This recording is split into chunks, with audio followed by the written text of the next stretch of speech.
sa Comelec checkpoint sa Batang Layon 2, Barangay San Isidro, Antipolo City, pasado alas 9 kagabi. Sa inisyal na investigasyon, pinahinto ang sasakyan sa checkpoint matapos makitaan ng baril. Nakuha sa siyam na taga Rizal Provincial Jail ang 3.45 caliber, 2.38 caliber, mga bala nito at 2 balisong. Ano ba nakaka-claim na barel? Ano na po yung violation? Mahigpit po ang campaign namin tungkol dito. Kaya nga po may mga kabilang checkpoint po. Comelec election checkpoint. Ayon sa pulisya, nasa serbisyo ang naaresto siyang na empleyado ng Rizal Provincial Jail. Kaya imposibleng hindi raw nila alam na umiiral ng Comelec gun ban. Pero nang masita, nakasibilyan daw ang mga ito. Wala rin represent ng mga dokumento at permit ng dala-dala nilang mga armas. Or halimbawa man, may permit po yun, registered po. Pero wala naman namin sa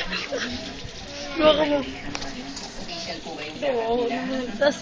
So, ang alam po kasi namin na ito, gano'n na. Sa provincial jail, may order kung saan man. Hindi nagpaulak ng panayam ang siyam na nakaresto. Hindi rin pinipinayagang makalapit sa detention cell ng Rizal Provincial Police Office sa ating